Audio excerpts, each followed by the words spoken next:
Bamboo, जिसको हम में से ज्यादातर लोग प्लांट समझते हैं, वो एक्चुअली में एक तरह की ग्रास है जिसे मैजिकल ग्रास भी कहा जाता है, क्योंकि इससे फर्नीचर भी बनता है और कपड़ा भी, और कई जगह पे ये प्लास्टिक को भी रिप्लेस करता है। और तो और दुनिया के कई पार्ट्स में बैम्बू को खाया भी जाता है।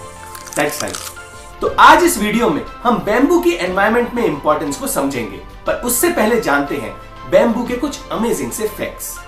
Fact number 1, bamboo grows very fast. Bamboo को दुनिया का one of the fastest growing plant माना जाता है।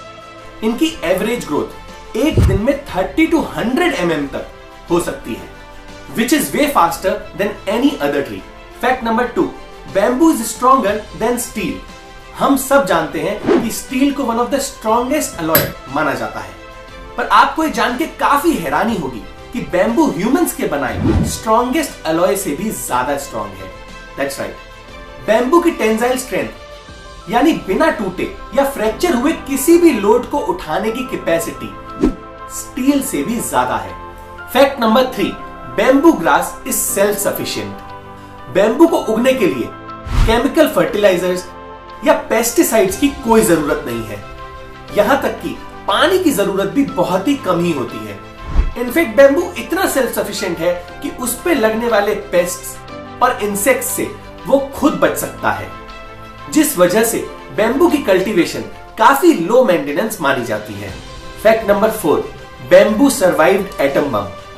कई रिसर्चर्स का कहना है कि हिरोशिमा में हुए एटॉमिक ब्लास्ट के बाद वहां किसी भी प्लांट का उगना बहुत ही मुश्किल था, पर इस एडवर्स एक्सट्रीम कंडीशंस के बावजूद इस एरिया में रीस्प्राउट होने वाले प्लांट्स में से एक बैम्बू भी है। So technically they survived the atomic blast. ये तो बैम्बू के कुछ अमेजिंग से फैक्ट्स थे, पर अब समझते हैं कि नेचर और ह्यूमंस के लिए बैम्बू की इंपॉर्टेंस क्या है।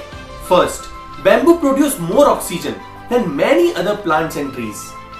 बैम्बू एनवायरनमेंट में ऑक्सीजन और CO2 को बैलेंस करने का काम बहुत ही अच्छी तरह से करता है, क्योंकि बैम्बू की एक ग्रुप अपने इक्विवेलेंट ट्रीज से 35% ज्यादा ऑक्सीजन प्रोड्यूस कर सकती है, जिसका मतलब यह है कि बैम्बू काफी ट्रीज से एनवायरनमेंट और ह्यूमन दोनों के लिए ही ज्यादा हेल्पफुल है। Second, bamboo help in soil preservation and flood control. Bamboo की रूट्स थिन और फाइब्रस होती हैं और इस जमीन के अंदर चेन की तरह फैल के सॉइल को पकड़े रहती हैं, जिससे अपने आसपास सॉइल को इरोजन से बचाती हैं। साथ ही बैम्बू सॉइल के टेक्सचर को भी ठीक करता है, जिससे बैम्बू की पॉपुलेशन वाले एरियाज में फ्लड नेचुरली कंट्रोल हो सकता है।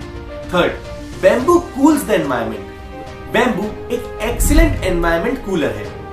बैम्बू के आसपास का एनवायरनमेंट बाकी जगह से 15% तक ज्यादा कूल रह सकता है, जो ओवरऑल एनवायरनमेंट को ह्यूमिडिटी से भी बचा सकता है। Fourth, bamboo has antibacterial and antifungal properties. Bamboo की one of the most important properties ये है कि ये एंटी फंगल और एंटी बैक्टीरियल होती है। इसी वजह से इनको कुछ ट्रेडिशनल मेडिसिन्स, क्लोथ्स, पेपर जैसे हजारों आइटम्स बनाने के लिए यूज किया जाता है। Fifth, bamboo is a substitute for many unsustainable materials. Bamboo की स्ट्रेंथ और वर्सेटिलिटी की वजह से ये एक ऐसा नेचुरल रिसोर्स है जिससे कई ऐसे मटेरियल को पोटेंशियली रिप्लेस किया जा सकता है, जिसकी एक्सट्रैक्शन और प्रोडक्शन के प्रोसेस में एनवायरनमेंट को बहुत ही नुकसान पहुंचता है, जैसे कि steel, aluminium, PVC pipes etcetera.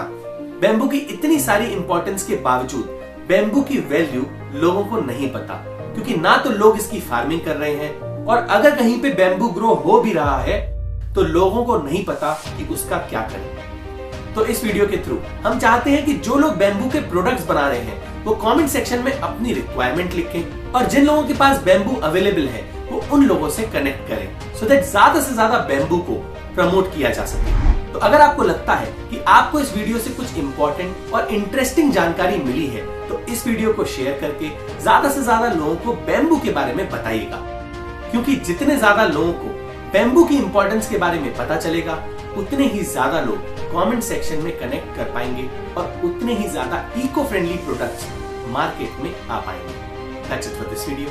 See you next Sunday. हम ऐसे ही एनवायरमेंट अवेयरनेस पे फिल्म्स बनाते हैं, तो अगर आप एनवायरमेंट को लेकर थोड़ा सा भी सीरियस हैं और उसे सेव करना चाहते हैं तो आप इको फ्रीक्स नाम के फेसबुक ग्रुप को ज्वाइन कर सकते हैं। इसमें हम ऐसे लोगों की कम्युनिटी बनाना चाहते हैं जो एनवायरमेंट के बेटरमेंट के लिए कुछ कर रहे हो। तो अगर आप किसी ऐसे को जानते हैं या आप खुद कुछ ऐसा कर रहे हैं तो आप इस ग्रुप में जाके पोस्ट कर सकते हैं सो दैट और लोगों को इसके बारे में पता चले। लिंक डिस्क्रिप्शन में मेंशन है। Thank you and take care.